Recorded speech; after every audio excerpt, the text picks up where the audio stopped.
unspoken security, why real love feels safe, not addictive. Have you ever met someone whose presence didn't ignite chaos in your soul, but instead quieted it? The kind of person whose energy isn't addictive, but safe, subtle, warm, almost confusingly gentle at first, and because it is so different from what you're used to, you nearly mistake it for boredom. Let's be honest, many of us confuse anxiety with attraction. We confuse the person who makes us nervous for the one who makes us feel alive. We confuse the chase, the inconsistency, the intensity for love. But it's not love, it's trauma, dressed in chemistry. Carl Jung once said, "Until you make the unconscious conscious, it will direct your life, and you will call it fate." We keep returning to the same kind of people, the same kind of hurt, the same emotional roller coasters, because something deep inside us believes that pain is love. But the right one,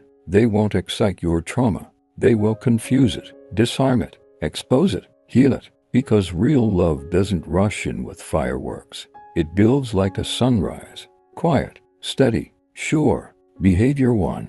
They create safety without needing to fix you. You'll know you've met someone special when their love isn't loud but safe. They don't need to overwhelm you with words, prove themselves with gestures, or earn your trust through grand displays. They just show up, present, emotionally available, calm. And here's the most powerful part. They don't try to fix your brokenness. They simply hold space for it, not because they don't care, but because they trust that you can heal on your own timeline.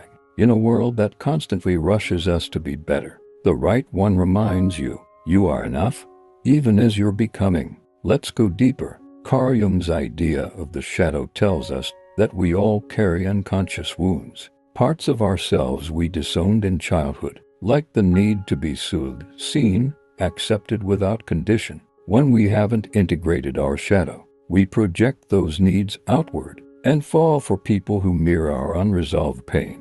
This is why the person who truly loves us might not feel exciting at first, because they don't match the chaos we grew up with. They don't resemble our trauma. They resemble peace. And if you've never known peace, your nervous system will call it boring. But don't walk away from that kind of love, because it's not boring. It's unfamiliar. And that unfamiliar calm, that's your healing. Trauma patterns versus true partnership. Let's be clear. The wrong one will activate your defenses. They'll disappear when you need them, gaslight your emotions, or make you own your place in their life. And you'll call that longing passion. But it's not. It's emotional starvation. The right one doesn't starve you. They nourish you. They bring you into emotional security. They help you exhale for the first time in years. They don't make you question your worth. They affirm it without a word. The real test of love is this. Ask yourself, can I be fully myself with them, even on my worst day, and still feel loved? That's the first sacred sign. That's when you know someone is different, not because they ignite your anxiety, but because they calm it. So, if you've found someone who doesn't play games, doesn't make you doubt, doesn't leave you guessing, but instead sits with you in silence, holds space for your pain, and doesn't try to change who you are, you found something rare. Don't take it for granted. Now we will explore the second thing the right one will always do. They choose you even when it's hard. Not just when it's easy, not just when it's fun, but when life breaks you open.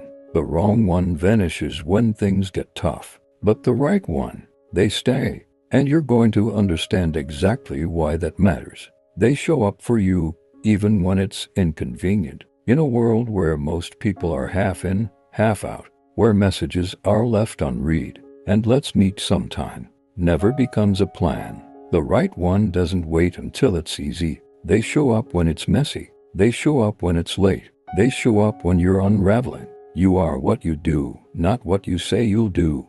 Carl Jung. And this couldn't be truer in love. The right one doesn't just say they care. They embody it, not only in the grand moments, but in the small, invisible ones. When nobody's watching, when it doesn't earn them points, when it costs them comfort. This is the difference between intention and integration. Anyone can say, I'll always be there for you. But when the storms come, when you're not fun or glowing or perfect, only the right one stays steady. They don't see your vulnerability as an inconvenience. They see it as an invitation to love you more deeply. They'll cancel a plan, drive an hour in silence, bring you medicine when you're sick, text back when they're exhausted, hold you when you're scared and irrational. Not because they have the answers, but because they know what presence means. They won't say, "You're too much." They won't vanish when things get inconvenient, because they understand. Real love is never convenient. It interrupts, it stretches, it challenges our ego. Here's what most people never admit. Showing up truly soulfully requires maturity. The right one isn't looking for the easy road. They're looking for the meaningful one. Jung once said, "The meeting of two personalities is like the contact of two chemical substances. If there is any reaction, both are transformed." So, if someone only shows up when it's convenient, when you're happy, agreeable, low maintenance, they're not here to transform with you. They're here for a version of you that doesn't cost them anything. But the right one, they come close when you feel furthest from yourself. They sit with you in your silence. They offer steady hands instead of easy fixes. They hold your chaos with reverence, because the right one knows love isn't about liking someone when it's convenient. It's about serving their wholeness, even when it's uncomfortable, unpredictable, or unflattering. They know that one of the greatest acts of love is showing up for another person's pain, without flinching, without trying to fix it, without disappearing. When the right one loves you, you'll never have to chase their presence. You'll never have to wonder if you're too much. You'll never have to apologize for being human, because they show up not only when you're lovable, but when you feel unworthy of love. And in that presence, you start to believe in yourself again. They honor your inner world, not just your outer beauty. They see what the world ignores. It's easy to fall in love with someone's face. It's easy to compliment the curve of a smile, the glow of skin, the elegance of movement. But what about their storm? What about the quiet things no one applauds? What about the broken pieces they've stitched back together, alone, in the dark? As far as we can discern, the sole purpose of human existence is to kindle a light in the darkness of mere being. Carl Jung, the right one. They fall for that light, not just the surface, the substance. They notice how you hold back tears in public. They see how you over-apologize when you're anxious. They understand the silence behind your smile, because they don't just look at you, they see into you, and they don't run from the depth. They are drawn to it. We live in a culture obsessed with image, with filters, likes, and outer presentation. But none of that sustains real love. The right one isn't blinded by beauty. They are awakened by essence, by the way your mind moves, by the values you hold, by the you that exists even when no one's watching. They ask about your childhood, not to pry, but to understand your emotional architecture. They want to know the story behind your strength. They want to know who hurt you, not to judge, but to hold space for your healing. They care about your soul, not just your smile.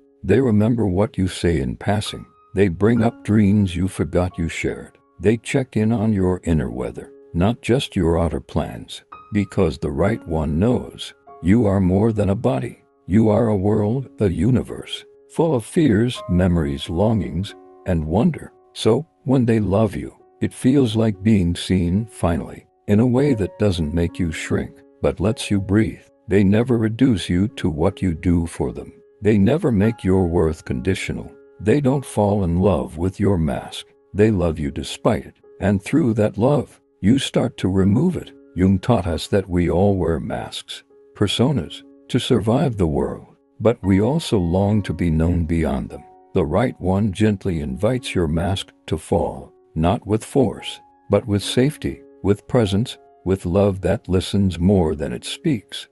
They don't need you to perform.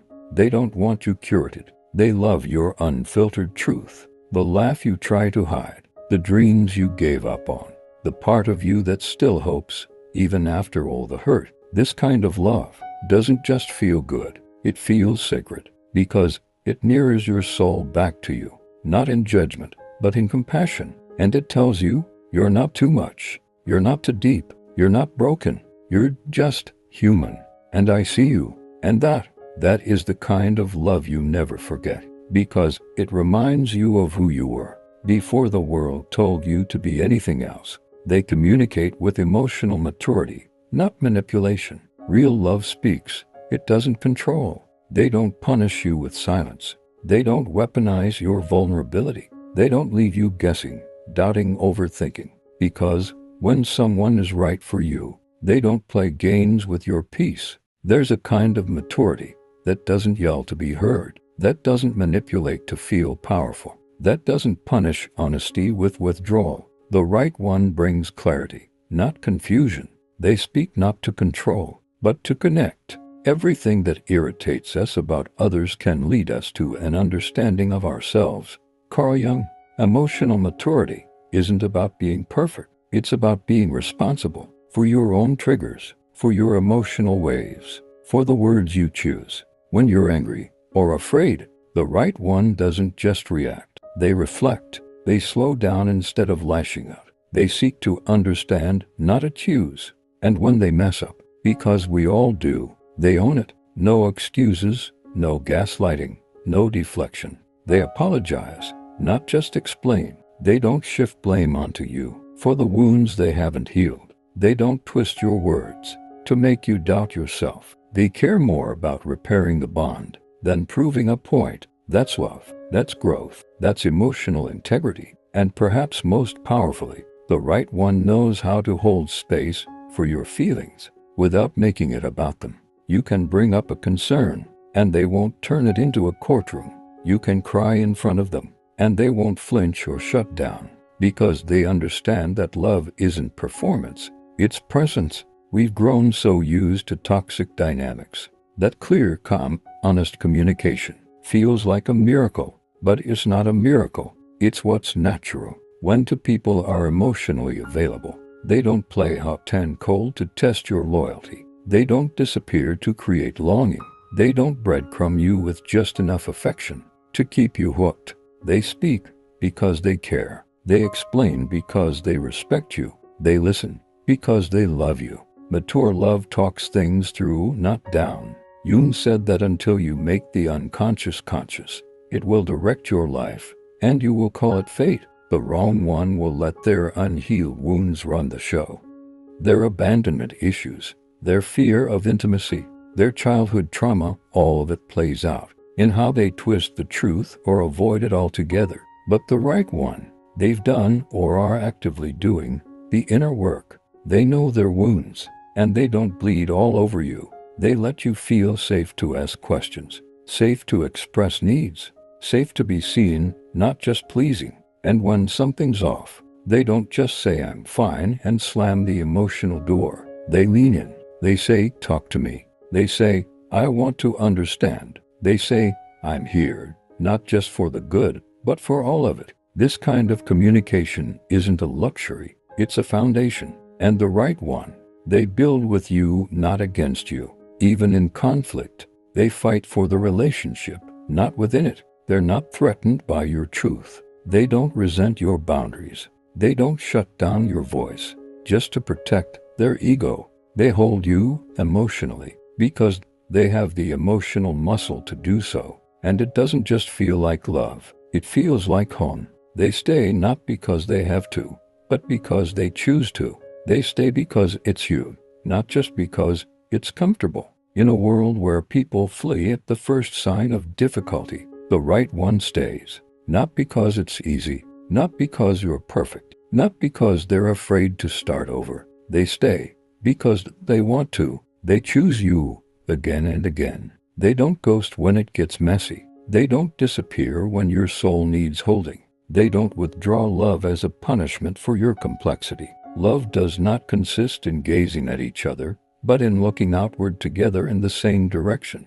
Antoine de Saint-Exupéry, the right one sees you, not just the version that smiles and performs, but the version that is raw, tired, healing, real. And still, they stay. They stay when your anxiety peaks. They stay when your past trauma surfaces. They stay when you question your worth, because they already know it. They don't stay to fix you. They stay to walk beside you as you learn to fix yourself. Presence is the highest form of love. The right one doesn't run away from death. They don't fear intensity. They're not just here for the highs and celebrations. They're here for the shadow, the silence, the hard conversations that don't have pretty bows. Carl Jung taught that true individuation, the path to wholeness, requires integration of both light and dark. The right one knows this. So, when your shadow shows up, they don't flinch. They don't shame you. They don't make you feel like your emotions are too much. They stay, not to save you, but to stand beside you while you save yourself. They're not here to escape loneliness. They're here because you are their choice, not their filler. And they don't dangle their presence like a reward for obedience. You never have to beg. You never have to chase. You never have to shrink, mute, or twist yourself just to keep them around. Because with the right one, you don't earn their love. You just receive it. That's how you know. That's the quiet miracle. That's the thing to never take for granted. They stay, and it feels peaceful, not passive, not stagnant, but a dynamic kind of devotion that flows even when the waters get rough. Love isn't proved through absence. It's nurtured through presence. They show up on the hard days. They remember the small things. They make space for your silence. They want to be there, not because they have to, but because there's nowhere else they'd rather be. When the right one loves you, you'll finally understand what it means to be chosen, not chased, held, not handled, met, not measured, loved, not tolerated. If this stirred something in your soul, don't forget to like, share, and subscribe. Someone out there needs to hear this. Maybe you did too.